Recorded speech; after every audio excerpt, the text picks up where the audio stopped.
క్రీస్తు సంఘములన్నయు మీకు వందనములు చెప్పుచున్నవి. Churches of Christ salute you. ప్రార్థన చేసుకుందాం. అందరూ కూడా తలలో ఉంచినట్లయితే ప్రార్థన చేసుకుని దేవుని వాక్యాన్ని శ్రద్ధ కలిగి వినటానికి ప్రయత్నం చేద్దాం. ప్రార్థించుకుందాం. జీవం గల తండ్రి, కృప కలిగిన దేవ, మహోన్నతుడ, పరిశుద్ధుడ, పరమందాసీనుడు అయిన మా కన్న తండ్రి, మీకే స్తుతులు స్తోత్రాలు చెల్లిస్తున్నాము నాయన. ఇప్పటి వరకు మా అందరినీ మీ బలిష్టమైన రెక్కల చాటును భద్రపరుచుకొని ఈ విధంగా మిమ్మల్ని ఆరాధించుట కొరకు, మహిమపరచుట కొరకు మమ్మల్ని సిద్ధపరిచి నడిపించిన విధానమును బట్టి కృతజ్ఞతాస్తుతులు చెల్లిస్తున్నా తండ్రి. పరిశుద్ధ దినము కూడి వచ్చిన ప్రతి బిడ్డను జ్ఞాపకం చేసుకోండి. అలాగనే మేము పాడిన పాటల ద్వారా మా స్తుతులపై సింహాసీనుడిపై ఘనత పొందిన విధానమును బట్టి కృతజ్ఞతలు. అలాగనే సమయంలో మాటలు వినబోచున్నా ప్రపంచాలను నడిపిస్తూ బ్రతికింప చేసే మాటలు కనుక ఇదిగో తండ్రి, నీ మాటలు మాకు వినిపింప చేయండి. మా లోటుపాట్లు, బలహీనతలు చూస్తున్న దేవుడు కనుక మమ్మల్ని ఖండించి, గద్దించి, సరిచేసి మీకు ఇష్టమైన పాత్రగా మమ్మల్ని సిద్ధపరచుకోండి. ఎందరైతే ఈ మాటలు వింటున్నారో వారందరికీ వినగలిగిన చెవిని, గ్రహించగలిగిన మంచి మనసును, అర్థం చేసుకునే జ్ఞానమును దయచేయండి.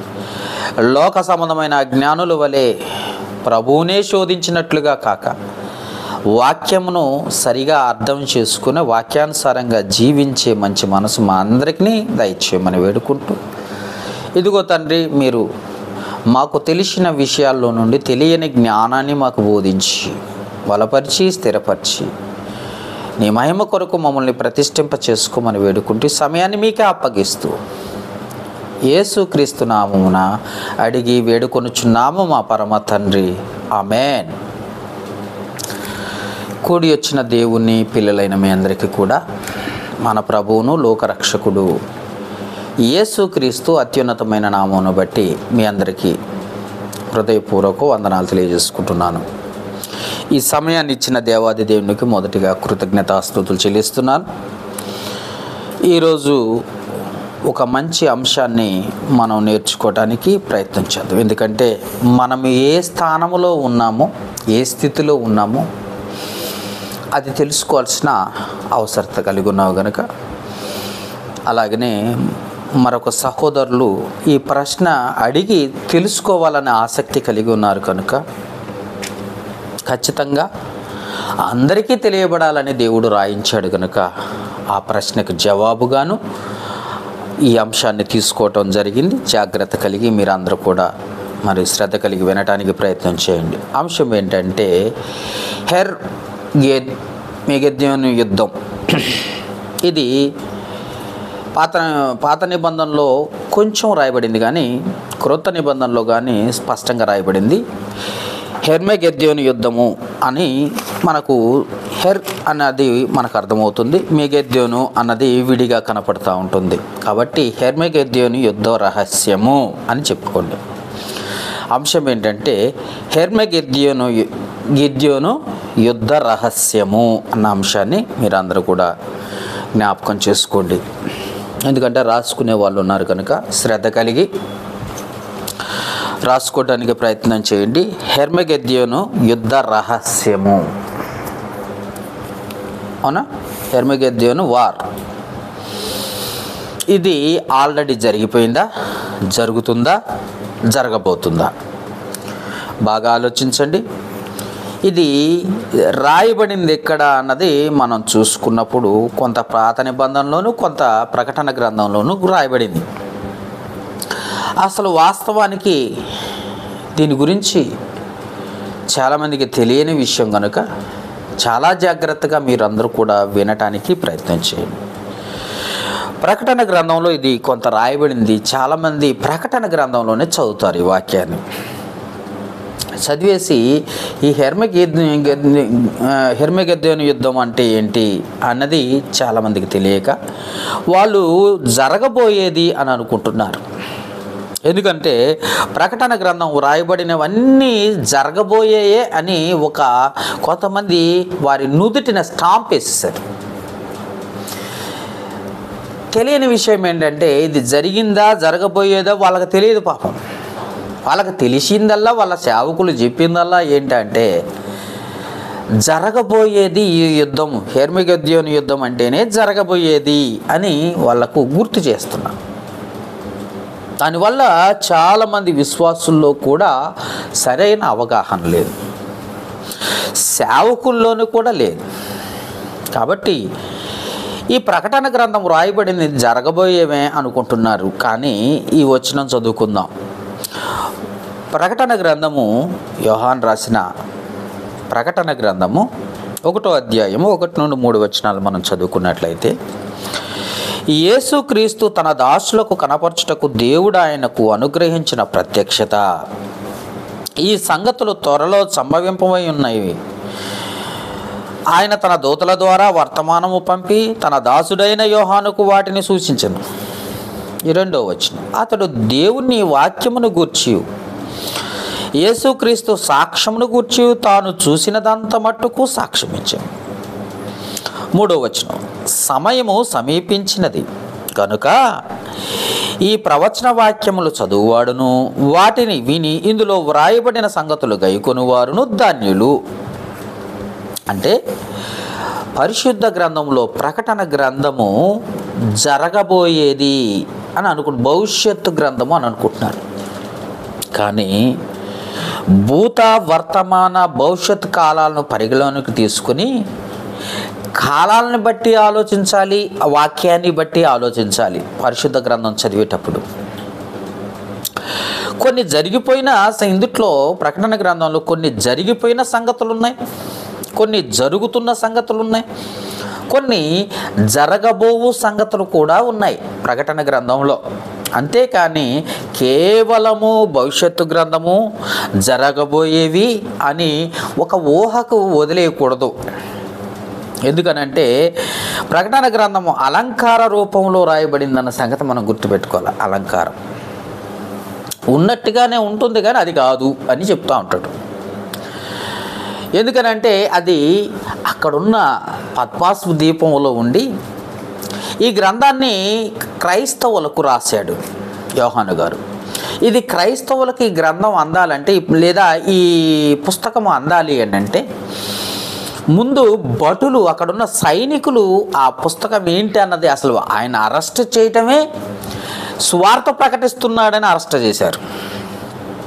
కనుక సువార్త మళ్ళా రాసి అందిస్తున్నాడు అన్న సంగతి గ్రహిస్తే ఆ బైబిల్ని లేదా ఆ పుస్తకాన్ని వారు పాడు చేయటానికి అవకాశం ఉంది. కనుక అక్కడున్న బండ్రోతులకు సైనికులకు అర్థం కాని విధంగా అలంకార రూపంలో యోహాను గారు రాశారు అన్న సంగతి మనం అర్థం చేసుకోవాలి. అందుకే బైబిల్లో ప్రకటన గ్రంథంలో 7 కొమ్ములు 7 బోరలు, అవునా, సూర్యుని మింగివేసిన స్త్రీ, సూర్యుని గర్భమును ధరించిన స్త్రీ, ఇట్లా కొన్ని పదాలు రాయబడ్డాయి. ఎందుకంటే అవి అర్థం చేసుకోవటం చాలా కష్టం.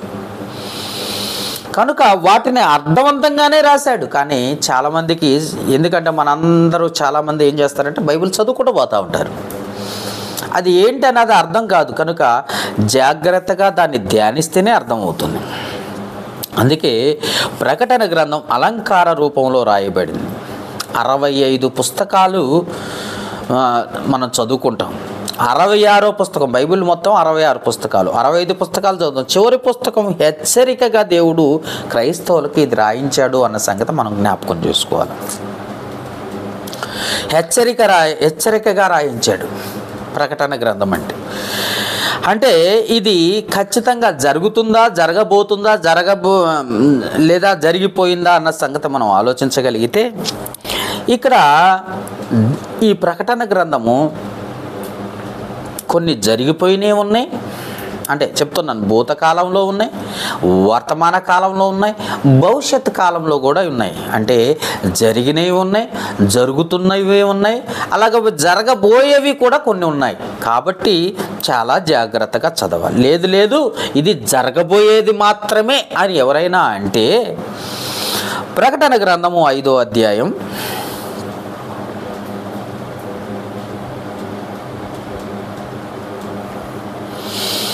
ప్రకటన గ్రంథం 5వ అధ్యాయం 6వ వచనంలో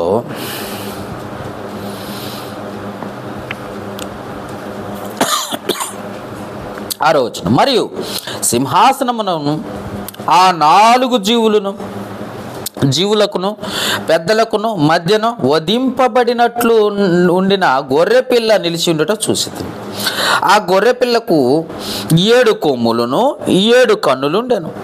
ఆ కన్నులు భూమి అందంతటా పంపబడిన దేవుని 7 ఆత్మలు అని చెప్పబడ్డ మాటను మనం చూస్తున్నాం. ఇక్కడ చూసినది జరగబోయే మాట, జరుగుతున్న మాట, జరగబోయే మాట అన్నది మనం ఆలోచించాల్సిన అవసరత కలిగి ఉన్నాం. చాలామందికి వధింపబడిన, ఎవరు వధింపబడింది, ఎప్పుడు వధింపబడింది అని అంటే మన కొరకు ప్రభు అయిన యేసుక్రీస్తు వధింపబడినాడు. ఎప్పుడు? జరగబోయేదా, జరుగుతున్నదా? ఇవన్నీ మనం ఆలోచించాల్సిన అవసరత కలిగి ఉన్నాం. ఇంకా రెండో మాటగా ప్రకటన గ్రంథంలో 12వ అధ్యాయము, జాగ్రత్తగా మీరు చూడండి, 12వ అధ్యాయము 7వ వచనంలో అంతటా పరలోకమందు యుద్ధము జరిగేను అని రాయబడింది.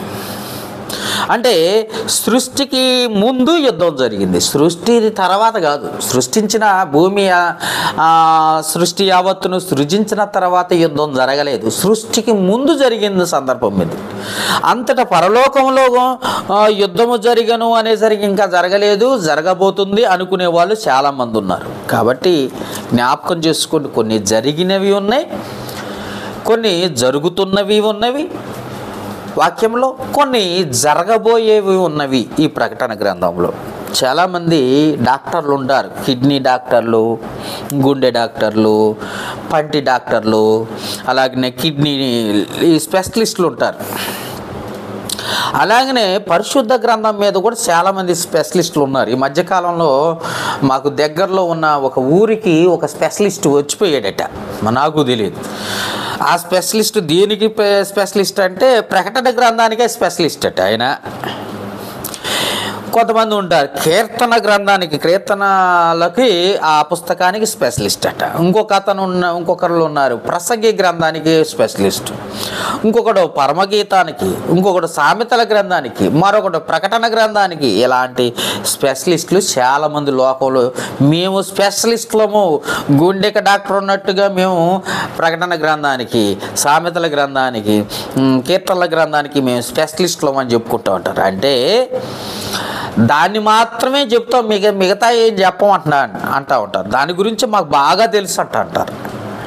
కాబట్టి జ్ఞాపకం చేసుకోండి, మొదట 66 పుస్తకాలని, బైబిల్ దేవుడిచ్చిన 66 పుస్తకాలని అంటే పరిశుద్ధ గ్రంథాన్ని మొత్తాన్ని పూర్తిగా చదివి ఆ తర్వాత కాలాలను, సందర్భాలను ఆలోచించి చెప్పగలిగి ఉండాలి. కానీ నేను మాత్రం స్పెషలిస్ట్ని అని చెప్పకూడదు. నేను ప్రకటన గ్రంథానికి మంచి ప్రసంగకర్తను అని చెప్పకూడదు. కాబట్టి జ్ఞాపకం చేసుకోండి, ఒకదానికి ఒక పుస్తకానికి ఎవరు ఉండకూడదు. అన్ని పుస్తకాల మీద నీకు పట్టుండాలి, అన్ని పుస్తకాలు నీకు అర్థమయ్యే రీతిగానే దేవుడు రాయించాడు. అంతేగాని దానికొకళ్ళు దీనికొకళ్ళు అని స్పెషలిస్టులు ఉండకూడదు అని మనం తెలుసుకోవాల్సిన అవసరం కలిగింది. ఇంతగా మనము హెర్మగెద్దోను యుద్ధము గురించి మనం మాట్లాడుకుంటున్నాం. ఈ హెర్మగెద్దోను గురించి మాట్లాడుతూ ప్రకటన గ్రంథము 16వ అధ్యాయం, ప్రకటన గ్రంథము 16వ అధ్యాయము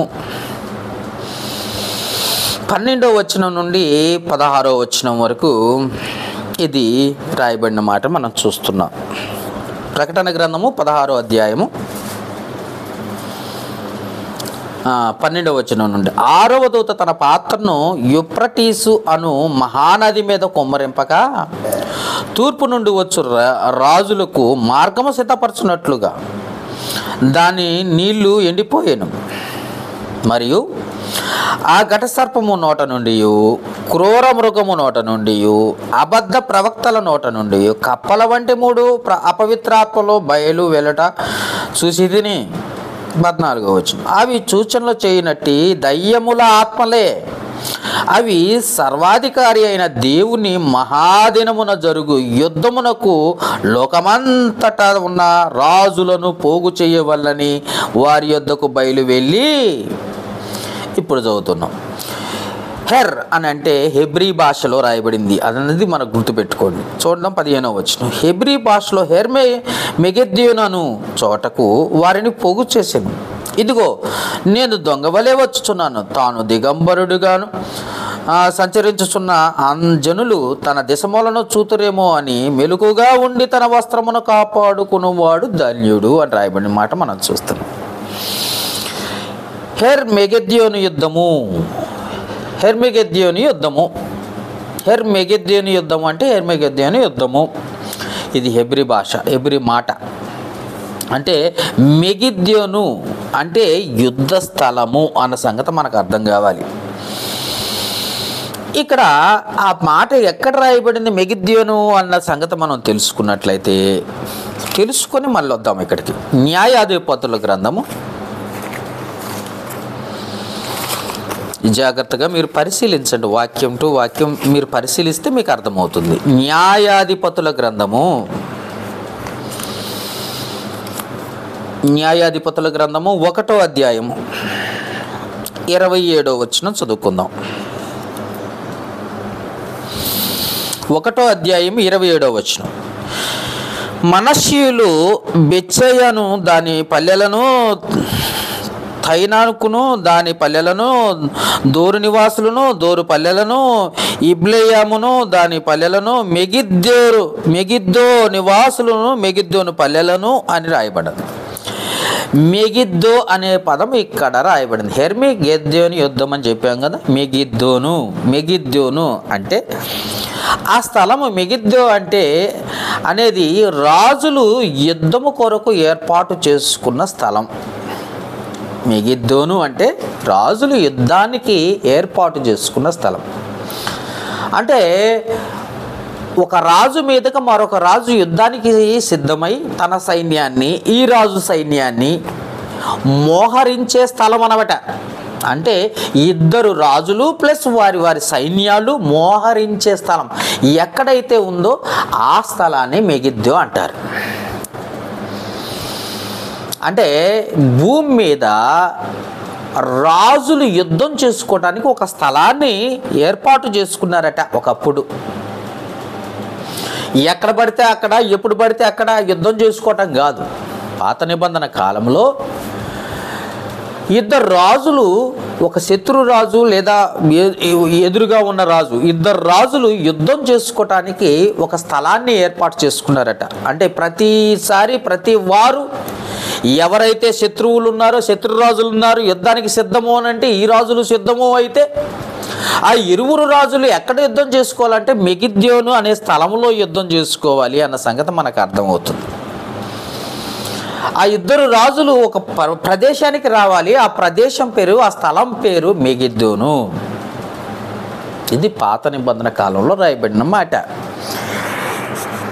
యెహోషువ గ్రంథము, యెహోషువ గారు ఇశ్రాయేలులో 12 గోత్రముల వారికి స్థలం పంచినప్పుడు ఈ మెగిద్దోను అనే స్థలం ఎవరికి వచ్చిందంటే మనస్సే వారి స్థలంగా కనపడుతుంది. మనష్షీలు అని రాయబడింది. అంటే మనస్సే వారి స్థలంగా మెగిద్దోను స్థలం కనపడుతుంది అన్నమాట. అంటే ఆ స్థలంలో ఏం జరుగుతుందంటే ఆ స్థలము మనస్సే వాళ్ళకిది ఒకప్పుడు యెహోషువ గారు పంచిస్తే ఆ స్థలాన్ని రాజులు యుద్ధం చేసుకోవడానికి ఉపయోగించుకునేవారు అనమాట. ఆ స్థలాన్ని, దాని పేరు మెగిద్దోను అన్న సంగతి మనకు అర్థం కావాలి. అంటే భూమి మీద ఒక స్థలం ఉంది, రాజులు కోట్లాడుకోవడానికి ఒక స్థలం ఉంది. వారు ఎక్కడ పడితే అక్కడ కొట్టుకోవడానికి కుదరదు, ఎక్కడ పడితే అక్కడ యుద్ధం చేసుకోవడానికి కుదరదు. ఎక్కడ యుద్ధం చేసుకోవాలంటే మెగిద్దోనులో యుద్ధం చేసుకోవాలి. ఆ స్థలానికి వచ్చి అక్కడ యుద్ధం చేసుకొని ఆ శత్రువును ఓడించటమో, శత్రువుల చేతిలో వీడు ఓడిపోవటమో ఏదో ఒకటి జరగాలి, అక్కడే జరగాలి, ఇంకా మరొక చోట జరగటానికి కుదరదు అన్న సంగతి మనకు అర్థం కాదు. అయితే జకర్యా గ్రంథములో, పరిశుద్ధ గ్రంథంలో నుండి జకర్యా గ్రంథము 12వ అధ్యాయము 11వ వచనంలో ఒక మంచి మాట రాయబడింది. 12వ అధ్యాయము 11వ వచనం. ఆ స్థలం గురించి మళ్ళా కొంచెం వివరణ. మీకు తెలియదు కదా, ఎర్మెగెద్దోను యుద్ధము, మెగిద్దోను యుద్ధము అనగానే ఏంటబ్బా ఇదేం యుద్ధము, ఎప్పుడు జరిగిద్ది, ఎలా జరిగిద్ది అంటే కొంతమంది సేవకులు రాబోయే కాలంలో జరుగుద్ది, యేసు ప్రభు భూమి మీదకి వస్తాడు, యుద్ధం చేస్తాడు, రాజు అయ్యొస్తాడు, అది ఇదని చాలా దొంగ మాటలు చెప్పేవో పాస్టర్లు ఎక్కువయ్యారు. కాబట్టి జకరియా గ్రంథము 12వ అధ్యాయము 11వ వచనంలో మెగిద్దోను లోయలో హదాద్రిమోను దగ్గర జరిగిన ప్రలాపము వలనే ఆ దినమున యెరూషలేములో బహుగా ప్రలాపము జరుగును అన్న మాటను చూస్తున్నాం. అంటే మెగిద్దోని లోయలో ఏం జరుగుతుందంటే ప్రలాపాలు జరుగుతున్నాయి. కాళ్ళు పోయినోళ్ళు, చేతులు పోయినోళ్ళు, తలలు నరికేయబడ్డవాళ్ళు, అవునా, యుద్ధం జరుగుతుందంటే అక్కడ మహాప్రలాపం జరుగుతుందంటే ఎందుకనంటే ఊచకోత. ఎందుకంటే ఆ రాజుకు సైన్యానికి ఈ రాజు సైన్యానికి ప్రతిసారి మరొక రాజుకి ఎందుకంటే అదే స్థలం ఒకటే. మెగిద్దోను అనే స్థలంలోనే వారు ఎవరైనా సరే ఏ దేశపు రాజు అయినా ఆ స్థలానికి రావాలి, యుద్ధం జరగాలి, ఆ స్థలంలోనే యుద్ధం జరగాలి. ఎందుకంటే యుద్ధం తర్వాత మహాప్రలాపం ఉంటుంది. ఎందుకంటే భీకరంగా జరుగుతాయి యుద్ధాలు, భీకరంగా జరుగుతాయి. మనకు జరుగు యుద్ధం గురించి చెప్పటానికి దేవుడు పాత నిబంధనలోని ఒక స్థలాన్ని తీసుకొని వివరిస్తున్నాడు అన్న సంగతి యోహాను గారి ద్వారా మనకు తెలియజేస్తున్నాడు. ఎందుకనంటే మనకు జరిగే యుద్ధం ఒకటి ఉంది, మనకు యుద్ధం లేదు అని అంటాను కాదు, మనకు జరిగే ఒక యుద్ధం ఉంది. అది సంగతి, ఆ యుద్ధం గురించి మనకు తెలియాలంటే పాత నిబంధనలో ఒక స్థలం ఉంది, మెగిద్దోను అనే స్థలం ఉంది. పాత నిబంధనలో ఏముందంటే ఒకప్పుడు రాజులు యుద్ధం చేసేవారు. ఆ స్థలాన్ని గుర్తు చేస్తున్నాడు దేవుడు యోహాను గారి ద్వారా. ఎందుకంటే మనం కూడా యుద్ధ సైన్యంలో ఉన్నామన్న సంగతి తెలియజేయాలి, మనం కూడా యుద్ధము చేస్తున్నామా లేదా అన్న సంగతి తెలుసుకోవాలి, మనకు కూడా యుద్ధం ఉందా లేదా అన్నది తెలుసుకోవటం కొరకు ఒక స్థలాన్ని చూపించి, ఇదిగో సాతాను ఏం చేస్తుందంటే పోగు చేస్తుందా, మరి మీరు యుద్ధంలో ఉన్నారు సంగతి గుర్తు చేసుకుని అంటున్నాడు. అంటే మెగిద్దోను అనే స్థలాన్ని మనకు చూపిస్తున్నాడు. అంటే మనకు కూడా ఒక స్థలం ఉంది అని చెప్తున్నాడు, మనకు కూడా యుద్ధం ఉందని చెప్తున్నాడు. ఇంకా యుద్ధ స్థలాన్ని రణస్థలం అని కూడా అంటారు. మీకు చూస్తూ ఉంటే శ్రీకాకుళం దగ్గరలో రణస్థలం అనే ఒక ఊరు ఉంది. మరి దాని గురించి నాకు తెలియదు, కానీ రణస్థలం అంటే యుద్ధ స్థలం అన్న సంగతి కూడా మనకు అర్థం కావాలి. యుద్ధం జరిగే స్థలం, యుద్ధం జరిగే చోటు. ఒక విషయాన్ని చెప్పటానికి దేవుడు సందర్భాలను, స్థలాలను చూపించటం మనకు తెలుసు. ఎందుకనంటే కొన్ని ఉపమానాల ద్వారాను కొన్ని స్థలాలను చూపించి, అవునా, కొన్ని సందర్భాలను చూపించి దేవుడు వాక్యం ద్వారా మనకు నేర్పించాలని కోరుకుంటున్నాడు. ఇంతకీ యుద్ధం ఎవరెవరికి జరిగేది పాత నిబంధనలో అని మనం ప్రశ్న వేసుకున్నప్పుడు, పాత నిబంధనలో ఇశ్రాయేలీల రాజులకు అన్యరాజులకు జరిగింది. ఒకప్పుడు మెగిద్దోను అనే స్థలంలో యుద్ధం ఎవరెవరికి జరిగేదంటే ఇశ్రాయేలీలకును అన్యులకు యుద్ధం జరిగేది. ఇశ్రాయేలీలకి అన్యులకి యుద్ధం జరిగేది, అన్యులకి యుద్ధం జరిగేది అన్న సంగతి మనం తెలుసుకోవాలి. ఎవరి మీదకి వచ్చేవాళ్ళు? అన్యులు ఇశ్రాయేలీల మీదకి వచ్చేవాళ్ళు. ఇప్పుడు కూడా క్రైస్తవుల మీదకి వస్తున్నారు చాలామంది, అది గుర్తు పెట్టుకోండి. మరి ఇప్పుడు ఎవరెవరికి యుద్ధం జరుగుతుంది, రణస్థలం ఎక్కడా అన్నది మనం ఆలోచించగలిగితే, యుద్ధం అయితే జరుగుతుంది. యుద్ధంలో ఉన్నామా లేదా అంటే యుద్ధంలో ఉన్నాము. అంటే మనం యుద్ధం చేయవలసిన వారమా అంటే అవును. యుద్ధంలో ఉన్నామా అంటే అవును. దీనికి చిన్న రెఫరెన్స్ ఒకటి జోడు చేద్దాం. ఎక్కడ? తిమోతికి రాసిన పత్రికలో, తిమోతికి రాస్తూ 2వ పత్రిక 2వ అధ్యాయం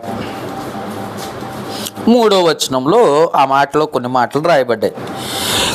క్రీస్తు యేసు యొక్క మంచి సైనికుని వలె నాతో కూడా శ్రమ అనుభవించుము, సైనికుడు ఎవడనో యుద్ధమునకు పోవునప్పుడు తన్ను దండులో కొనిన వానిని సంతోషపెట్టవలనని ఈ జీవన వ్యాపారంలో చిక్కుకొనడు. మరియు జట్టి అయిన వాడు పోరాడినప్పుడు నియమం ప్రకారం పోరాడకుంటే వానికి జీవ కిరీటము దొరకదు అని కొన్ని విషయాలు మనకు చెప్పాడు. అంటే క్రీస్తు యేసు యొక్క మంచి సైనికుని వలె అంటున్నాడు. అంటే సైన్యం ఉంది, సైన్యంలో మనం కూడా భాగస్థులమై ఉన్నాం. అర్థమైందా? అంటే యేసుక్రీస్తు సైన్యంలో ఉన్నామా అంటే ఉన్నాం. ఇక్కడ కొన్ని విషయాలు మీకు మళ్ళీ అర్థవంతంగా చెప్పాలనుకుంటున్నాను. ప్రకటన గ్రంథానికి వెళ్దాం. 16వ అధ్యాయానికి 12వ వచనానికి వెళ్దాం. యుద్ధము మనతో మనం యుద్ధంలో ఉన్నవారమా లేక యుద్ధానికి సిద్ధపడ్డవారమా అన్న సంగతి మనం అర్థం చేసుకోవడానికి ఈ వచనం మళ్ళీ చదువుదాం. ప్రకటన గ్రంథము 16వ అధ్యాయము 12వ వచనం. 6వ దూత తన పాత్రను యూఫ్రటీసు అను మహానది మీద కుమ్మరింపగా తూర్పు నుండి వచ్చు రాజులకు మార్గము సిద్ధపరచునట్లు దాని నీళ్లు ఎండిపోయాను అన్న మాటను మనం చూస్తున్నాం. ఇక్కడ చూసినప్పుడు తూర్పు నుండి రాజులు వస్తారట.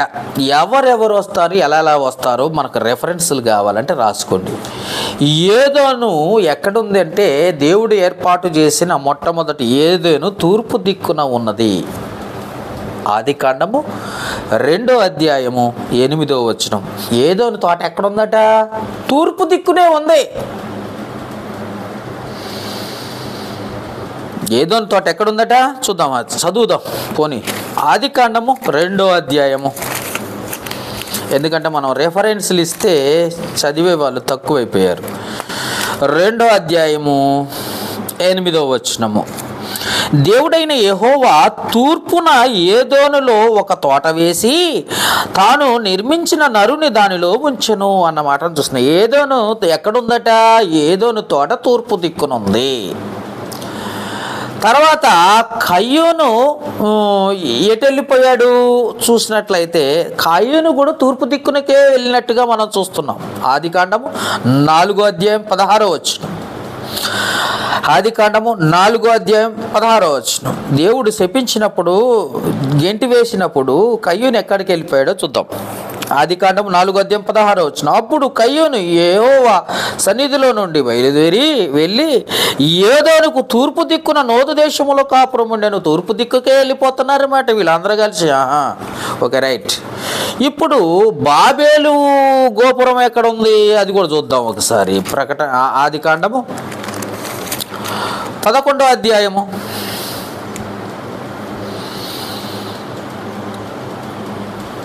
ఆదికాండం 11వ అధ్యాయం 2వ వచనం. వారు తూర్పున ప్రయాణమై పోచుండగా షీనారు దేశము మందొక మైదానం వారికి కనపడను. అక్కడ వారు నివాసం ఉండి గోపురం కట్టారట ఇశ్రాయేలీలందరూ. ఇక్కడ చూసినప్పుడు ఎవరు వీళ్ళు అని అంటే దేవుని యొక్క బిడ్డలు.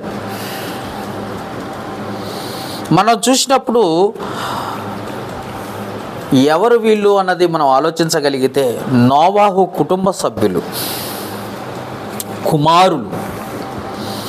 వాళ్ళు కూడా ఏం చేశారంటే బాబేలు గోపురం ఎక్కడ కట్టారు? తూర్పు దిక్కుని విస్తరించి బాబేలు గోపురాన్ని కట్టినట్టుగా మనం చూస్తున్నాం ఈ మాటలో కూడా. అంటే తూర్పు తూర్పు తూర్పు, ఇది మనం మాత్రం గుర్తుపెట్టుకోండి. తూర్పు తూర్పు తూర్పు.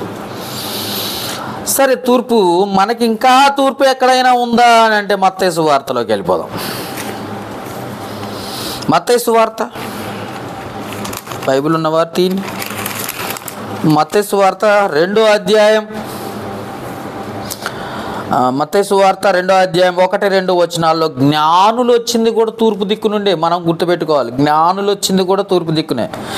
రాజైన హేరోదు దినములయందు యోదయ దేశపు బెత్లెహేములో యేసు పుట్టిన పిమ్మట ఇదిగో తూర్పు దేశపు జ్ఞానులు యెరూషలేమునకు వచ్చి యూదుల రాజుగా పుట్టిన వాడు ఎక్కడున్నాడని అడిగారన్నమాట. అంటే జ్ఞానులు వచ్చింది కూడా తూర్పు దిక్కు నుండే అన్న సంగతి మనం అర్థం చేసుకుంటే, ఆ తూర్పు దిక్కు నుండి వచ్చేవారు ఎవరు అని మళ్ళీ ప్రకటన గ్రంథానికి వెళ్ళిపోతే, ప్రకటన గ్రంథము 16వ అధ్యాయం 12వ వచనంలో 6వ దూత తన పాత్రను యూఫ్రటీస్ అను మహానది మీద కుమ్మరింపగా తూర్పు నుండి వచ్చు రాజులకు మార్గము సిద్ధపరచనట్లుగా దాని నీళ్లు ఎండిపోయేను అన్న మాటను చూస్తున్నాం.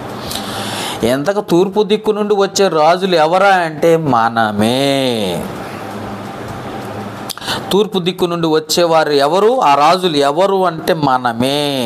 కారణం ఎవరు ఆ రాజులు, మనం రాజులం ఏంటి అని అడిగేవాళ్ళు చాలామంది ఉన్నారు.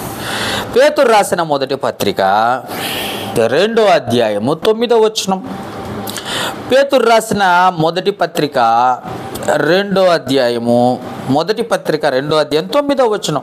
అయితే మీరు చీకటిలో నుండి ఆశ్చర్యకరమైన తన వెలుగులోనికి మిమ్మల్ని పిలిచిన వాని గుణాతిశయములను ప్రచురము చేయు నిమిత్తము ఏర్పరచబడిన వంశమును, మీరెవరో తెలుసా, ఏర్పరచబడిన వంశమును, రాజులైన యాజక సమూహమును, పరిశుద్ధ జనమును, దేవుని సొత్తైన ప్రజలనై ఉన్నారు అని దేవుడు చెప్తున్నాడు.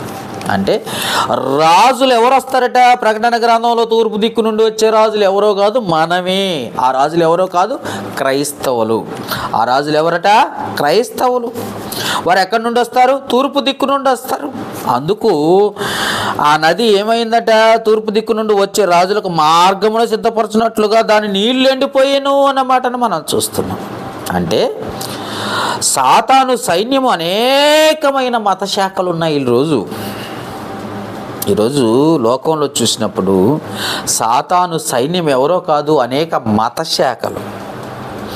అంటే అందుట్లో నాస్తికులు ఉన్నారు, అన్యులు ఉన్నారు, వాక్యానుసారంగా జీవించిన వారు కూడా ఉన్నారు. సాతాను సైన్యం అంటే ఎక్కడి నుండో వచ్చిన వాళ్ళు కాదు. వాళ్ళు ఎవరంటే అన్యులు. వారు ఎవరంటే ఎవరు? వాక్యానుసారంగా జీవించిన వారు, నాస్తికులు, దేవుని ఒప్పుకొనని వారు, సాతాను సైన్యం. మరి దేవునిలో లేకపోవటమే దెయ్యంతో ఉండటం అన్న సంగతి మనం అర్థం చేసుకుంటే మనం కూడా సాతాను సైన్యమేమో అని ఆలోచించాలి.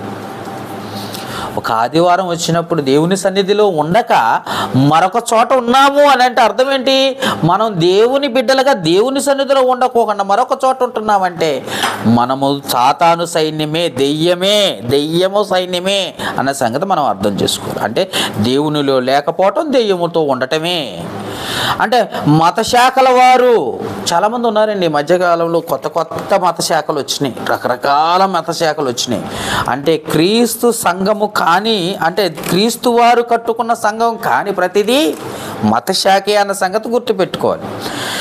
వీళ్ళు ఎలాంటి వారు? ఈ మత శాఖల వారు అంటే సాతాను ఎలా ప్రేరేపిస్తుంది వాడి సైన్యాన్ని అని అంటే, ఒకడు వైరు పట్టుకుంటే స్వస్థత జరుగుద్ది అంటాడు, ఒకడు చేతుల మీద వేసుకుని ప్రార్థనలో తలకాయ ఉంచుకుంటే ఆయన ప్రార్థన చేసినప్పుడట స్వస్థత జరుగుద్ది అంటాడు, ఒకడు ఊదేవాడు, ఒకడు గెంతేవాడు ఒకడున్నాడు, నెట్టేసేవాడు ఒకడున్నాడు, అల్లరి చేసేవాడున్నాడు, అరిసేవాడున్నాడు. మత శాఖల్లో ఒక్కొక్కడు ఒక్కొక్క స్టైల్లో ఉన్నారు అన్న సంగతి మనం అర్థం చేసుకోవాలి. ఇంకొంతమంది స్టేజీల మీద స్టెప్పులు వేసుకుంటూ అరుచుకుంటూ కేకలు వేసేవాళ్ళు మరొకళ్ళు ఉన్నారు, కొంతమంది ఉన్నారు. ఇలా చూసినట్లయితే కొంతమంది అసలు చర్చికి వెళ్ళే వాళ్ళు తాలిబొట్లు ఉండకూడదు, మెట్టెలు ఉండకూడదు, పూలు పెట్టుకోవద్దు, గాజులు పెట్టుకోవద్దు అని మరొక రకమైన మత శాఖల వాళ్ళు ఉన్నారు. ఎట్లా చెప్పుకుంటూ పోతే చాలామంది ఉన్నారు. వీళ్ళే క్రూర మృగము అని అన్న మాటను మృగాలు అన్న సంగతి మనం అర్థం చేసుకోవాలి. ఎందుకనంటే బైబిల్లో కూడా ఆ వచనాన్ని మనం చూస్తున్నాం. ప్రకటన గ్రంథంలో వాడి సైన్యం ఎలా ఉంటుందంటే, ఒక సంస్థకు మరొక సంస్థకు సంబంధం ఉండదు, ఒక సేవకుడికి మరొక సేవకుడికి సంబంధం ఉండదు, ఒకడు బోధించే వాక్యానికి మరొకడు బోధించే వాక్యానికి సంబంధం ఉండదు. వారు బైబిల్లే పట్టుకుంటారు, అందరి దగ్గర బైబిల్ ఒక్కటే ఉంటుంది, కానీ సంబంధం లేకుండా బోధిస్తూ ఉంటారు. ఎందుకంటే వారి మత సిద్ధాంతాలు లేదా వాళ్ళ సంస్థల సిద్ధాంతాలే బోధిస్తారే తప్ప బైబిల్లో ఉన్నది ఉన్నట్టుగా బోధించాలన్న ఆలోచన వారికి లేదు. కాబట్టి సాతాను ఏం చేసిందంటే అలాగే వారిని ప్రేరేపించింది. అందుకే వీళ్ళు ఎవరు అనంటే దేవుణ్ణి అసలైన పిల్లల్ని చెరపగోరువారు అని బైబిల్లో రాయబడింది. చూద్దాం మాట కూడా వారు ఎలాంటి వారో చూద్దాం. గలతీలకు రాసిన పత్రికలో ఆ మాట ఉంటుంది. 1వ అధ్యాయం 6వ వచనం. క్రీస్తును కృపను బట్టి మిమ్మల్ని పిలిచిన వాడు ఎవరు అంటే, స్వార్థ ద్వారా పిలిచి దేవుడు కుమారుడైన యేసుక్రీస్తు పిలిచిన వాడిని విడిచి భిన్నమైన స్వార్థల తట్టుకు మీరింత త్వరగా తిరిగిపోవటాన్ని చూడగా నాకు ఆశ్చర్యం కలుగుతున్నది అన్న మాటను చూస్తున్నాం. అంటే వీళ్ళెవరో తెలుసా? చెరపకోరు వారు, భిన్నమైన స్వార్థను ప్రకటించేవారు. 7వ వచనం కూడా అది మరొక స్వార్థ కాదు కానీ క్రీస్తు స్వార్థనే చెరపకోరి మిమ్మల్ని కలవరపరచు కొందరు ఉన్నారు, జాగ్రత్త అంటున్నాడు. అంటే చెరపగోరేది అంటే చెరిపేస్తున్నారు, సత్యాన్ని చెరిపేసి అబద్ధాన్ని చెవులకి ఎక్కిస్తున్నారు అన్నమాట. ఇది సైన్యం ఎలాంటి సైన్యము? హెర్మిగద్యోని యుద్ధంలో ఉన్న సాతానుగాడి సైన్యం ఎలా ఉందంటే, క్రీస్తు స్వార్థని భిన్నమైన స్వార్థగా మార్చి ఇతరులకు బోధించి ఇష్టమైన రీతిగా వాళ్ళ సంస్థలు, అధికారాలు వాళ్ళు చెప్పినట్టుగానే నడుచుకోవాలి అంటూ ఉంటారు. కానీ బైబిల్లో ఏముందో దాని ప్రకారం నడుచుకునేవారు కరువైపోయారు. కాబట్టి అబద్ధికులుగాను మోసం చేసేవారిగాను వాడి సైన్యం ఉందన్న సంగతి మనం అర్థం చేసుకోవాలి. అంతేకాకుండా మరి ఇంకా కొంతమంది సైన్యం ఉన్నారు. వాడు సాతాను సైన్యాన్ని పోగు చేసుకుంటూ కొంతమంది ఉన్నారంటే చూద్దాం మాట కూడా. ప్రకటన గ్రంథము మాట చూద్దామా? 20వ అధ్యాయం. ప్రకటన గ్రంథము 20వ అధ్యాయము. ప్రకటన గ్రంథం 20వ అధ్యాయం 7 నుండి 10 వచనాలు చదువుకుందాం. 7 నుండి 10 వచనాలు. 1000 సంవత్సరములు గడిచిన తర్వాత సాతాను తానున్న చెరలో నుండి విడిపింపబడును. భూమి నలుదిశలయందు జనములను లెక్కకు సముద్రపు ఇసుకవలే ఉన్న గోగు మాగోగు అను వారిని మోసపరిచి వారిని యుద్ధమునకు పోగు చేయుటకై వాడు బయలుదేరెను.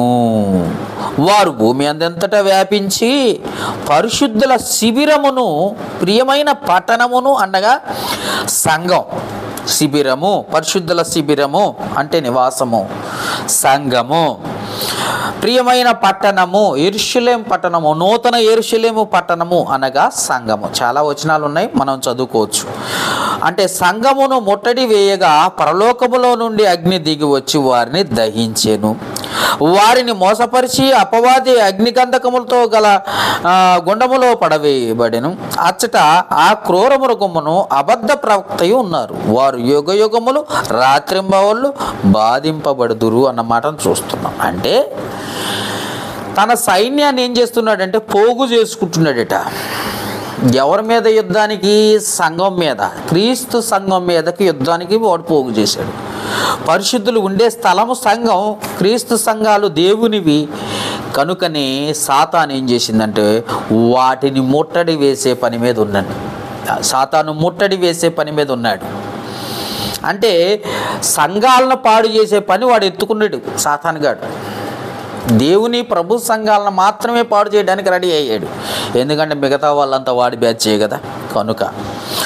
అంటే వారు దేవుని వాక్యాన్ని ఉన్నది ఉన్నట్టుగా చెబితే వినరు, వారికి నచ్చదు.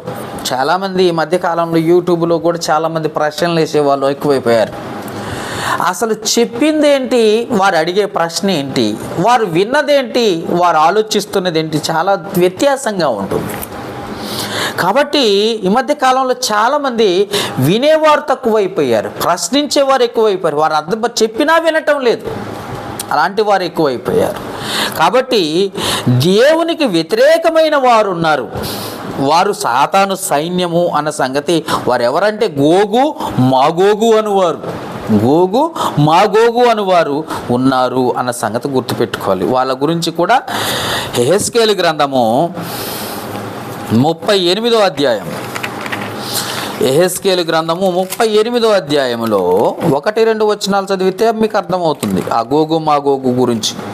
వారు దేవునికి వ్యతిరేకులా కాదా అన్న సంగతి మీకు తెలుసుకోవాలంటే యెహెజ్కేలు గ్రంథం 38 అధ్యాయం 1-2 వచనాలు. మరియు యెహోవా వాక్కు నాకు ప్రత్యక్షమయ్యేలాగు సెలవిచ్చెను, నరపుత్రుడా, మాగోగు దేశపు వాడగు గోగు అనగా రోషనకును మెషేకునకును తుబాల్నకును అలాగనే అధిపతి అయిన వాడి తట్టు అభిముఖుడవై అతని గూర్చి ఈ మాట ఎత్తి ప్రవచించుము అన్న మాటను మనం చూస్తాం. అంటే దేవునికి వ్యతిరేకంగా నడుచుకుంటున్నారట వీరు. గోగు మాగోగు అనువారు అంటే దేవునికి ఇష్టలా అంటే కాదు, దేవునికి సైన్యానికి వ్యతిరేకులు వీళ్ళు, అంటే శత్రువులు వీరు. అంతేకాకుండా 39వ అధ్యాయంలో 1-2 వచనాలు, మరియు నరపుత్రుడా, గోగును గూర్చి ప్రవచనమెత్తిట్లనము, ప్రభువు యెహోవా సెలవిచ్చినదేమనగా, రోషానుకును మేషకునకును తుబాలునకును అధిపతివైన గోగు, నేను నీకు విరోధినయ్యున్నాను. నిన్ను వెనుకకు త్రిప్పి నడిపించి ఉత్తర దిక్కున తూర్పు దూరములో ఉన్న నిన్ను బయలుదేరదీసి ఇశ్రాయేలుల పర్వతమునకు రప్పించి నిన్ను హతము చేస్తారని చెప్తున్నాడు దేవుడు. అంటే అర్థం ఏంటంటే దేవుని సైన్యానికి ఒకప్పుడు వ్యతిరేకులు ఎవరంటే గోగు అనువారు, మాగోగు దేశపు వారు, మాగోగు అని దేశపు వారు అన్న సంగతి మనం అర్థం చేసుకుంటే, వారు సత్యం గురించి వినరు, దేవుని వాక్యాన్ని వినరు, దేవుని వాక్యంలో నిలవరు, నిజమా కాదా, దేవుని వాక్యం అలా ఉందా లేదా అని పరిశోధించేవారు కారు. కాబట్టి జ్ఞాపకం చేసుకోండి, అలాంటి వారు దేవునికి వ్యతిరేకులు, సాతాను సైన్యములో ఉన్నవారు. ఇంకా చూసినట్లయితే వారు ఎలాంటి వారు అని అంటే దేవుని పిల్లల్ని చెడపగోరువారు, దేవుని వాక్యానికి వ్యతిరేకంగాను అబద్ధాన్ని బోధించేవారు అన్న సంగతి మనం అర్థం చేసుకోవాల్సిన అవసరత కలదు. అంటే సత్యములో ఉన్నవారు కాదు, ఇంకా వాస్తవంగా చెప్పాలంటే సత్యములో ఉండేవారు ఎక్కువ మంది కాదు, తక్కువ మంది. సత్యాన్ని నమ్మేవారే తక్కువ మంది, ఆ తక్కువ మందిలో ఉన్నవారిని కూడా వాడు లాక్కొని పోతున్నాడు. దేవుని యొక్క సత్యమును బోధించేవారు లేదా దేవుని యొక్క క్రీస్తు సంఘములో ఉండేవారే తక్కువ. ఆ తక్కువ వారినే వాడు టార్గెట్ చేసి అపవాది తన సైన్యంగా మార్చుకునే పరిస్థితికి వచ్చేసాడు అన్న సంగతి మనం అర్థం చేసుకోండి. అందుకే సత్యములో ఉన్నవారు ఎక్కువ మందా అని ఆలోచిస్తే చాలా తక్కువ మంది, అసత్యములో ఉన్నవారు ఎక్కువ మందే కాదా అంటే అసత్యములో ఉన్నవారే ఎక్కువ మంది. భూమి మీద వాడి సైన్యము చాలా ఉంది అన్న సంగతి మనం గుర్తుపెట్టుకోవాలి. ఇంకా నిజమా కాదా అని చెప్పడానికి మరొక వచనం చూపిస్తాను, చూడండి వాడి సైన్యం ఎలా ఉందో మనం ఒకసారి చూద్దాం. ప్రకటన గ్రంథము 12వ అధ్యాయం 4వ వచనం చూద్దామా. 4వ వచనం, దాని తోక ఆకాశ నక్షత్రములో 3వ భాగమును ఈడ్చి వాటిని భూమి మీద పడవేసెను. ఇక్కడ వాడి సైన్యం ఏంటంటే ఆల్రెడీ పరలోకములో ఉన్న దూతలను 3వ భాగాన్ని భూమి మీదకి లాక్కొచ్చుకున్నాడట, తన సైన్యంగా మార్చుకున్నాడట. అంటే పరలోకములో 100% ఉన్నారనుకుంటే ఆ 100%లో నుండి 3వ భాగము అంటే 75% మందిని సాతాను సంబంధులుగా తన వైపు మార్చుకున్నాడట అపవాది. అపవాది అంటే మరొకరు కాదు, అపవాదన్నా సాతానన్నా ఘట సర్పం అన్నా వాడే. అంటే పరలోకంలో ఉన్నది ఎవరు, దేవుని దూతలను కూడా మనసు మార్చి తన వైపు మళ్ళించుకున్నాడట. అలాగనే భూమి మీద కూడా అనేక మందిని సత్యంలోనికి రానివ్వకుండా అనేక మందిని తన వైపు తిప్పుకున్నాడట. అది కూడా గుర్తుపెట్టుకోండి. అందుకే విశాల మార్గం ఒకటి ఉంది, ఆ దానిలో ప్రవేశించువారు అనేకులు అని బైబిల్లో రాయబడింది. విశాల మార్గంలో ప్రవేశించువారు అనేకులు, కానీ ఇరుకు మార్గంలో ప్రవేశించువారు కొద్ది మందే అని దేవుడు ఎందుకు రాశాడంటే వాడి సైన్యం ఎక్కువ, దేవుని సైన్యము చాలా తక్కువ. అందుకంటే ఉన్నవారిలో కూడా దేవుని సంఘములో ఉన్నవారు, దేవుని సైన్యములో ఉన్నవారు కూడా కొద్ది మంది, ఆ కొద్ది మంది కూడా దేవుని వాక్యానికి లోబడిన వారే. కాబట్టి గుర్తుపెట్టుకోండి, భూమి మీదనే ఆ యుద్ధం జరుగుతుంది. మెగిద్యోను యుద్ధం ఎక్కడ జరుగుతుంది అంటే భూమి మీదే జరుగుతుందన్న సంగతి మనం జ్ఞాపకం చేసుకోవాలి. మళ్ళా గుర్తు చేస్తున్నాను, జ్ఞాపకం చేసుకోండి. 15వ వచనంలో 16వ అధ్యాయం ప్రకటన గ్రంథము 15వ వచనం, హెబ్రీ భాషలో ఉన్న మెగిద్యోను యుద్ధం ఎక్కడ జరుగుతుందంటే ఈ పోగు చేసిన జనాన్ని అంతా ఎక్కడ తీసుకొస్తున్నాడట, ఆ మెగిద్యోను స్థలం ఎక్కడుందట, భూమి మీదే. సంఘం ఎక్కడుంది, భూమి మీదే. వాడు ముట్టడి వేసింది దేన్ని, సంఘాన్ని. సంఘం ఎక్కడుంది, భూమి మీదే. అందుకని మెగిద్యోను స్థలాన్ని, ఎక్కడో ఉన్న పాత నిబంధనలో ఉన్న మెగిద్యోను స్థలాన్ని ఒకటి చూపించి, ఆ స్థలంలో యుద్ధం జరిగేది, ఆ స్థలం ఇప్పుడు ఎక్కడుందో తెలుసా? మీ మధ్యనే ఉంది. మీ మధ్యనే అంటే ఎక్కడుందో తెలుసా? సంఘాన్ని ముట్టడి వేసే పరిస్థితికి వచ్చాడు వాడు. సంఘాన్ని ముట్టడి వేసే పరిస్థితికి వచ్చాడు వాడు. అందుకే హెర్మెగిద్యోను యుద్ధం ఎక్కడో కాదు, మీ మధ్యనే జరుగుతుంది, భూమి మీదే జరుగుతుందని చెప్తున్నాడు దేవుడు. చాలామంది సేవకులు ఏమంటున్నారంటే, క్రీస్తు రెండో రాకడలో ఆయన రాజు అవుతాడు, అది యెరూషలేములో జరుగుతుంది లేదా మరొక చోట జరుగుతుందని చెప్పే వాళ్ళు చాలామంది ఉన్నారు. కానీ ఆ యుద్ధము ఆల్రెడీ జరుగుతుంది, భూమి మీదే జరుగుతుంది అన్న సంగతి గుర్తుపెట్టుకోవాలి. పౌలు గారు అందుకే చెప్తున్నాడు, ఏమంటున్నాడో తెలుసా? ఎఫెసీయులకు రాసిన పత్రిక 6వ అధ్యాయం 12వ వచనం. ఎఫెసీయులకు రాసిన పత్రిక 6వ అధ్యాయం 12వ వచనం. ఎలయనగా మనము పోరాడునది, యుద్ధములో పోరాడునది శరీరులతో కాదు కానీ ప్రధానులతోనూ అధికారులతోనూ ప్రస్తుత అంధకార సంబంధమగు లోకనాథులతోనూ ఆకాశ మండలమందున్న దురాత్మల సమూహముతోనూ పోరాడుచున్నాము అన్న మాటను చూస్తున్నాం. ఈ లోకనాథులతోనూ దయ్యపు ఆలోచనలు కలిగిన వారు. లోకనాథులు అంటే ఎవరు? లోకంలో ఉన్న నాదులు ఎవరు? దయ్యపు ఆలోచనలు కలిగిన వారు, దేవుని వాక్యాన్ని వినని వారు, దేవుని వాక్య ప్రకారం నడని వారు, ఆయన సంఘాన్ని, క్రీస్తు వారి సంఘాన్ని, రక్తమిచ్చి కొనుక్కున్న సంఘాన్ని ఒప్పుకొనని వారు, మత శాఖల వారు, రకరకాల సిద్ధాంతాలు పెట్టుకున్నవారు. అవునా? ఇందాక చెప్పాను కదా, అరిసేవాడు, ఊదేవాడు, గెంతేవాడు, నెట్టేవాడు, పొర్లేవాడు. లోకంలో చాలామంది రకాల పాస్టర్లు ఉన్నారు.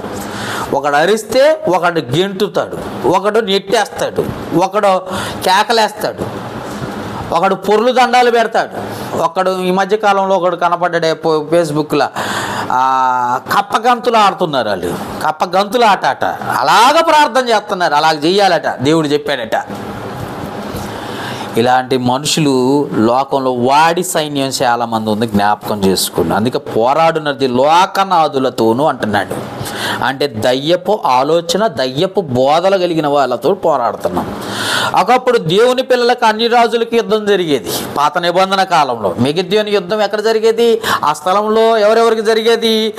అన్య రాజులకి, దేవుని పిల్లలకి యుద్ధం జరిగేది. ఇప్పుడు ఎవరికి జరుగుతుంది?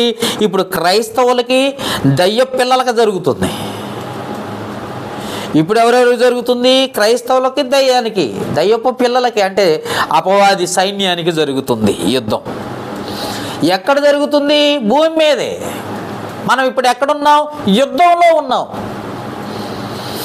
అందుకే 6వ అధ్యాయంలో ఇంకేమంటున్నాడు? ఎఫెసీయులకు రాసిన పత్రిక లక్షణాలు చెప్తున్నాడు చూడండి, యుద్ధంలో లక్షణాలు. 6వ అధ్యాయము 13 నుండి చదువుకుంటూ పోదాం.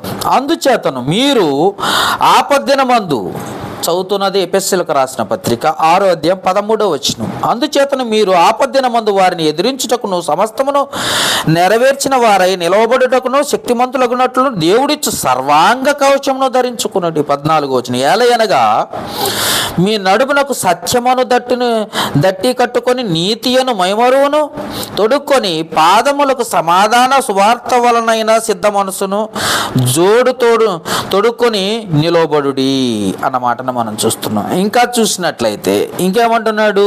ఇవన్నీ గాక విశ్వాసమును డాలు పట్టుకొనుడి, దానితో మీరు దుష్టుని అగ్ని బాణములన్నిటినీ ఆపుటకు శక్తివంతులవుతారు అంటున్న మాటను మనం చూస్తున్నాం 17వ వచనములో. మరియు రక్షణ అను శిరస్త్రమును దేవుని వాక్యమును ఆత్మ ఖడ్గమును ధరించుకొనుడి అన్న మాటను మనం చూస్తున్నాం 18వ వచనం. ఆత్మ వలన ప్రతి సమయమునందును ప్రతి విధమైన ప్రార్థన విజ్ఞాపనను చేయొచ్చు. ఆ విషయమై సమస్త పరిశుద్ధుల నిమిత్తమును పూర్ణమైన పట్టుదలతో విజ్ఞాపనం చేస్తూ మెలుగుగా ఉండండి. జాగ్రత్త.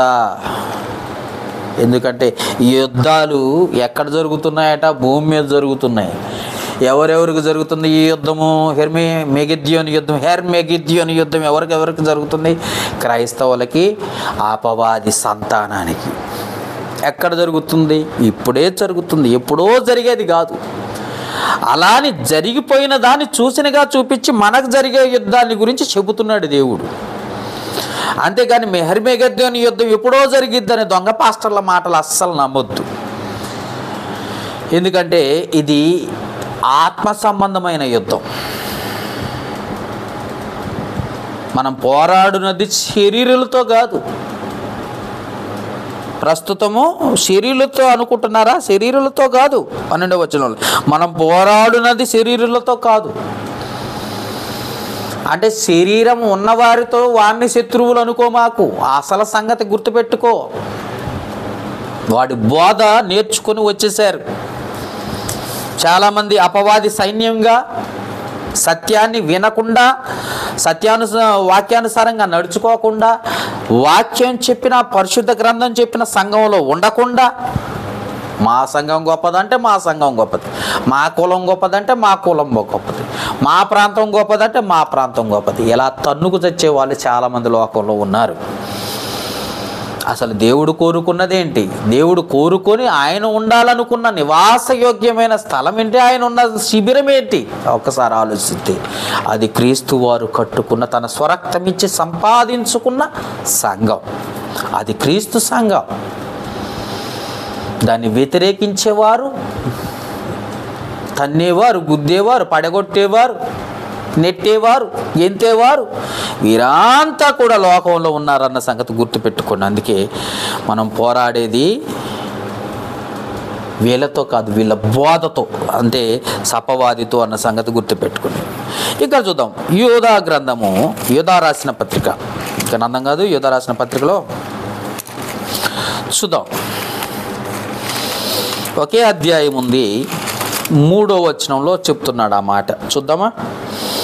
యోధా రాసిన పత్రిక 1వ అధ్యాయం 3వ వచనం. ప్రియులారా, మనకందరికీ కలిగడి రక్షణ గూర్చి మీకు రాయవలనని విశేషాశక్తి గలవాడనై ప్రయత్నపడుచుండగా, పరిశుద్ధులకు ఒక్కసారి అప్పగింపబడిన బోధ నిమిత్తం మీరు పోరాడవలనని మిమ్మల్ని వేడుకొనొచ్చు మీకు రాయవలసి వచ్చింది. పోరాడాలి. దేని గురించి పోరాడాలి? బోధ గురించి పోరాడాలి. అపవాదిని ఎదిరించటం కొరకు పోరాడాలి. అపవాదికి లోబట్టం కొరకు పోరాడకూడదు, అపవాదిని ఎదిరించటం కొరకు పోరాడాలి. మనం ఉన్నది యుద్ధంలో. ఆ యుద్ధం పేరే హెర్మెగద్యోని యుద్ధం.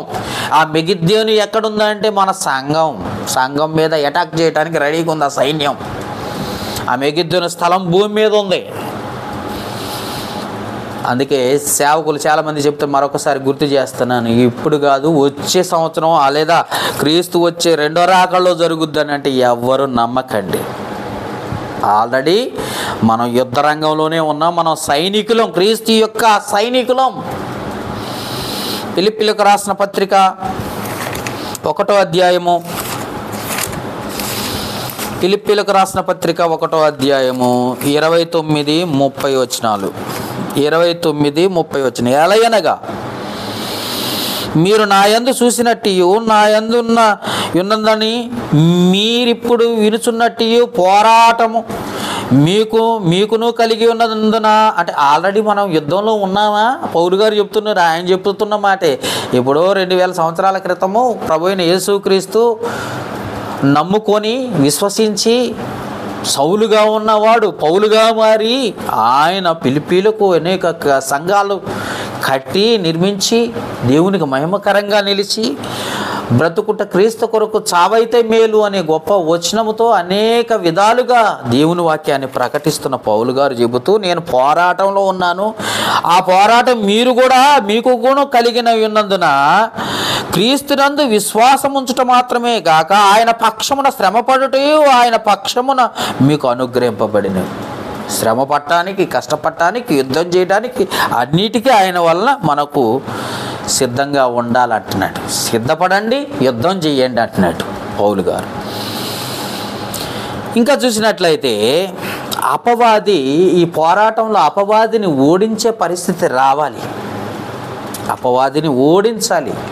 రోమీయులకు రాసిన పత్రిక 16వ అధ్యాయము 20వ వచనంలో అపవాదిని దేవుడు ఓడించడం కాదు, కుమారుడైన యేసుక్రీస్తు ఓడించడం కాదు, మనమే ఆయన పిల్లలుగా అపవాదిని ఓడించాలి. ఆయన మన కాళ్ళ క్రింద అపవాదిని ఉంచాలి అన్నది తండ్రి అయిన దేవుని ముఖ్య ఉద్దేశం. చూద్దాం ఆ రోమిలకు రాసిన పత్రిక 16వ అధ్యాయం 20వ వచనం, సమాధానకర్త అయిన దేవుడు సాతానును మీ కాళ్ళ క్రింద శీఘ్రముగా సితక త్రొక్కించును. ప్రభువైన యేసుక్రీస్తు కృప మీకు తోడయుండును గాక. ఆమేన్ అంటున్నాడు. ఇక్కడ ఏమంటున్నాడంటే మనము ఆ యుద్ధంలో గెలవాలి అని కోరుకుంటున్నాడు. మనము ఆ యుద్ధంలో గెలవాలని కోరుకుంటున్నాడు. అంటే అపవాదిని అగ్నిగుండంలోకి నడిపించే బాధ్యత కూడా మన మీద ఉంది అన్న సంగతి గుర్తుపెట్టుకోవాలి. ప్రకటన గ్రంథం 20వ అధ్యాయం 9-10 వచనాల్లో ఆ మాట ఉంటుంది, చూద్దాం. ప్రకటన గ్రంథం 20వ అధ్యాయం 9-10 వచనాలు, వారు భూమి అందంతట వ్యాపించి పరిశుద్ధుల శిబిరమా అంటే క్రీస్తు సంఘమును, ప్రియమైన పట్టణమును, క్రీస్తు రక్తమిచ్చి కొనుక్కున్న తన సంఘమును, ఆ పట్టణం అంటే సంఘమును ముట్టడి వేయగా పరలోకము నుండి అగ్ని దిగి వచ్చి వారిని దహించను. 10వ వచనం, వారిని మోసపరిచిన అపవాది అంటే ఇప్పటివరకు ఎందరినైతే మోసపరిచి తన సైన్యంగా అనేక జనాన్ని తన వైపు తిప్పుకుందో ఆ సైన్యాన్ని మొత్తాన్ని ఏమంటున్నాడు, ఆ మోసపరిచి అపవాది అగ్ని గంధకములో గుండములో పడవేయబడిను. అచ్చట ఆ క్రూర ముఖమును అబద్ధ ప్రవక్తయు ఉన్నారు. వారు యుగయుగములు రాత్రింబగళ్ళు బాధింపబడుదురు అన్న మాటను మనం చూస్తాం. అంటే వాడి సైన్యాన్ని అగ్నిగుండంలో వేయడానికి అగ్నిగుండం తయారు చేస్తే ఈరోజు సేవకులు విశ్వాసులు కూడా పడిపోయే పరిస్థితికి వచ్చేసారు. అగ్నిగుండం ఎవరి కొరకు, నరకం ఎవరి కొరకు అంటే మన కొరకు కాదు, అపవాది కొరకు సిద్ధపరిస్తే అపవాది మాట లేని వాడి సైన్యంగా మారి చివరికి అనేక క్రైస్తవులు కూడా అగ్నిగుండంలో పాలగుటకు సిద్ధపడుతున్నారంటే వాక్యానుసారంగా నడుచుకోకపోవటం వల్లనే అన్న సంగతి గుర్తుపెట్టుకోండి. ఇంకేమంటున్నాడు, తెస్సలోనిలకు రాసిన 2వ పత్రిక, తెస్సలోనిలకు రాసిన 2వ పత్రిక 2వ అధ్యాయము 8వ వచనం, తెస్సలోనిలకు రాసిన 2వ పత్రిక 2వ అధ్యాయము 8వ వచనం, అప్పుడు ధర్మ విరోధి అంటే ఎవడో కాదు, ధర్మానికి విరోధి అపవాది. ధర్మ విరోధి సంబంధమైన మర్మం ఇప్పటికే ఏమంటున్నాడు, ధర్మ విరోధి బయలుపరచబడును. ప్రభు అయిన యేసు తన నోటి ఊపిరి చేత వాణిని సంహరించి తన ఆగమన ప్రకాశము చేత నాశనము చేయును అన్నమాట. అపవాది అంతం ఎప్పుడంటే మనము సువార్త ప్రకటించినప్పుడు, సత్యాల్లో ఉండి సత్యాన్ని ప్రకటించినప్పుడు, అవసరమైతే పోరాటంలో మనం విజయం పొందినప్పుడు. కాబట్టి జ్ఞాపకం చేసుకోండి, హెర్మెగెద్యోన్ యుద్ధం అంటే ఎక్కడో ఎప్పుడో జరిగేది కాదు. ఆల్రెడీ సంఘాన్ని, పట్టణాన్ని, పరిశుద్ధుల శిబిరాన్ని వాడు ముట్టడి వేస్తున్నాడు. ప్రతి మనిషిని, ప్రతి క్రైస్తవుని వాడి వైపు మళ్ళించుకుంటున్నాడు. వాక్యం వినకుండా చేస్తున్నాడు, సత్యంలోనికి రానివ్వకుండా చేస్తున్నాడు. మా సంఘం గొప్పదంటే ఏ సంఘంలో ఉండాలో ఒక మారిన క్రైస్తవుడికి తెలియలేని పరిస్థితికి వచ్చాడు. మాది సిఎస్ఐ, మాది బాప్టిస్టు, మాది పెంతెకోస్తు, అవునా, మాది కల్వరి టెంపుల్, మాది కల్వరి మినిస్ట్రీస్, మా సంఘంలో 1,00,000 మంది ఉన్నారు, మా సంఘంలో 4 లక్షల మంది ఉన్నారు. అయ్యా, బైబిల్ ఏం చెప్తుందంటే విశాల మార్గములకు పోయే వారి సంఘాలు ఎక్కువగా ఉంటాయి, అనేకులు ఉంటారు. విశాల మార్గంలో ఉన్న వారి సంఖ్య ఎక్కువగా ఉంటుంది. చదువుదాం, ఆ మాట కూడా చదివి ప్రార్థన చేసుకుందాం. ఆ మాటలు చదువుదాం. యోహాన్ రాసిన మొదటి పత్రిక 4వ అధ్యాయం 1వ వచనం, ప్రియులారా, అనేకమైన అబద్ధ ప్రవక్తలు లోకంలోని బయలుదేరి ఉన్నారు కనుక ప్రతి ఆత్మను నమ్మక ఆయా ఆత్మలు దేవుని సంబంధమైనవో కావో పరీక్షించుకునండి. అనేకులు ఉన్నారట, అనేకులు ఉన్న సంఘం ఏంటో తెలుసా? అనేకులు అంటే చాలా మంది ఉన్న సంఘం ఎవరిది? అపవాదిగాడిది. ఇరుకు మార్గము కొద్ది మంది ఉండే సంఘం ఎవరిది? ప్రభువు వారిది. కాబట్టి వాడి వైపు జనం ఎక్కువ ఉంటారు, నిజం వైపు తక్కువ ఉంటారన్న సంగతి బైబిల్ చెప్తుంది. నేను చెప్పటం కాదు, కానీ బైబిల్ బోధిస్తున్న సంగతి మీకు వివరిస్తున్నాను అంతే. అంటే విశాల మార్గంలో ఎక్కువ మంది ఉంటారన్న సంగతి మనం జ్ఞాపకం చేసుకుంటున్నాం అంతవరకే. కాబట్టి జ్ఞాపకం చేసుకోండి, విశాల మార్గంలో ఉన్న సంఘాలు విశాలంగా ఉంటాయి కనుక ఎక్కువ మంది అక్కడికి వెళ్ళాలని ఇష్టపడతారు.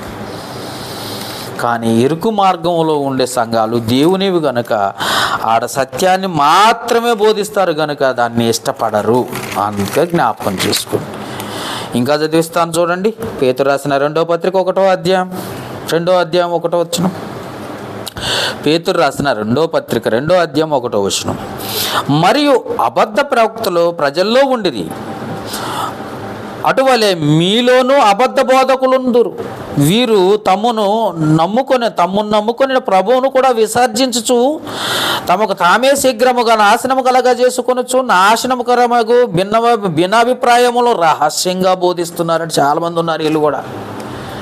కాబట్టి జ్ఞాపకం చేసుకోండి, ఇదంతా ఎక్కువ ఎక్కువ ఎక్కువ అన్న కాడ వాక్యం ఉండదు, సత్యం ఉండదు. కాబట్టి వాడి సైన్యంగా ఉన్నావు లేక దేవుని సైన్యంగా ఉండి యుద్ధానికి సిద్ధంగా ఉండి యుద్ధం చేస్తున్నావు ఒక్కసారి ఆలోచించుకో. నీకు జీవకిరీటం కావాలంటే యుద్ధాన్ని గెలవాలి. బహుమతి కావాలంటే పరుగు పందెములో మొదటి స్థానంలోకి రావాలి. ఆ హెర్మెగెద్దోని యుద్ధం ఎక్కడ జరుగుతుందంటే ఎక్కడో ఎప్పుడో జరిగేది కాదు, ఆల్రెడీ ఇప్పుడు జరుగుతుంది. ఈ దినముల అంతమందు అంటున్నాడు కనుక ఈ దినముల అంతంలో మనం ఉన్నాం. మనము సంఘంలో ఉన్నాము. సంఘానికి సాతాను సైన్యానికి జరుగుతున్న యుద్ధం. సాతాను సైన్యం అంటే ఎవరో కాదు, నేను చెప్పాను కదా, రకరకాల మత శాఖల వాళ్ళు, అన్యులు, నాస్తికులే సాతాను సైన్యం. సత్యాన్ని అంగీకరించిన వారు, వాక్యాన్ని అంగీకరించిన వారే సాతాను సైన్యం. అందుట్లో ఉన్నారా? మనం ఉన్నామా? ఒకవేళ ఇంకా దేవుని సత్యాన్ని వాక్యాన్ని నిర్లక్ష్యం చేసేవారిగా ఉన్నామో, సాతాను సైన్యంగా ఉన్నామో ఒకసారి పరీక్షించుకొని పరిశోధించుకొని జాగ్రత్త పడి మరి దేవునికి ఇష్టలుగా మారటానికి ప్రయత్నం చేద్దాం. హెర్మెగెద్దోని యుద్ధం ఎక్కడుందట? భూమి మీదే. మెగిద్దోని ఎందుకు చెప్పాడు దేవుడు? ఒకప్పుడు మెగిద్దోని రాజులకు జరిగే యుద్ధం, ఇజ్రాయేలీలకు అన్ని రాజులకు జరిగే యుద్ధ స్థలం అది. ఆ స్థలాన్ని ఎందుకు చూపించాడు? ఈరోజు సంఘానికి, లోకంలో ఉన్న మత శాఖల వారికి, అన్యులకు, నాస్తికులకు జరుగుతున్న యుద్ధం. కాబట్టి జ్ఞాపకం చేసుకుని ఆ బోధ కొరకు పోరాడాలి, ఆ బోధ కొరకు నిలబడాలి, సత్యం కొరకు నిలబడాలి. అవసరమైతే ప్రాణాలు పోయినా సరే అనుకునే సిద్ధంగా ఉండటానికి ప్రయత్నించాలి. అపోస్తలు అందుకే ప్రాణాలు పోగొట్టుకున్నారు. మనం కూడా బ్రతుకుట క్రీస్తు కొరకు, చావైతే మేలు అని యుద్ధంలోకి దిగాలే తప్ప ప్రాణభయంతో పారిపోయే వారిగా ఉంటే మనం యుద్ధం గెలవలేము. కాబట్టి గుర్తుపెట్టుకోండి, ఆల్రెడీ యుద్ధంలో ఉన్నాం, రాజులుగా ఉన్నాము అన్న సంగతి గుర్తుపెట్టుకోండి. హెర్మెగెద్దోని యుద్ధం భూమి మీదే ఉందన్న సంగతి కూడా గుర్తుపెట్టుకోండి. ఏదేమైనా మనం దేవునికి ఇష్టలుగా బ్రతకటానికే ప్రయత్నం చేద్దాం. ప్రార్థన చేసుకుందాం. ప్రేమ కలిగిన తండ్రి, కృప కలిగిన దేవ, మహోన్నతుడా, మీకే స్తుతులు స్తోత్రాలు చెల్లిస్తున్నాం. ఇప్పటి వరకు నీ మాటలుగా నీ బిడ్డలకు తెలియజేశాను. ఆ మాటలు వారి హృదయంలో పడి ఫలించినట్లుగా సహాయం చేయి. హెర్మెగెద్దోని యుద్ధం అంటే ఎక్కడో ఎప్పుడో జరిగేది కాదు, కానీ ఆల్రెడీ జరుగుతుందన్న సంగతి గుర్తుపెట్టుకుని లోక సంబంధంగా, శరీర సంబంధంగా రాజులు, యుద్ధంలో ఉన్న సైనికులు, గుర్రాలు, మంత్రులు, ఇల్లు కాదు, కనపడని వాటితో యుద్ధం చేయాల్సిన అవసరత కలిగి ఉన్నారు క్రైస్తవులు. లోకనాథులతోనూ, అధికారులతోనూ, దురాత్ర సమూహంతోనూ తండ్రి మేము పోరాడాలని లేఖనాలు సెలవిస్తున్నా కనుక అట్టి పోరాటంలో మేము ఉన్నాము, సైనికులము అన్న సంగతి గుర్తెరిగి, రాజులము అన్న సంగతి గుర్తెరిగి జాగ్రత్త పడే మంచి మనసు ప్రతి వారికి దయచేయండి. ఇటు వాక్యము అర్థం చేసుకుంటూ కొరకు మరొకసారి నెమరు వేసుకునే జ్ఞానమును కూడా కలగచేయమని వేడుకుంటూ, ఇటు వాక్యాన్ని చూసేవారిని, వినేవారిని కూడా దీవించి ఆశ్రయించమని మనవలు మా ప్రభువును లోకరక్షకుడు క్రీస్తు యేసు నామమున అడిగి వేడుకొనుచున్నాము మా పరమ తండ్రి. ఆమేన్.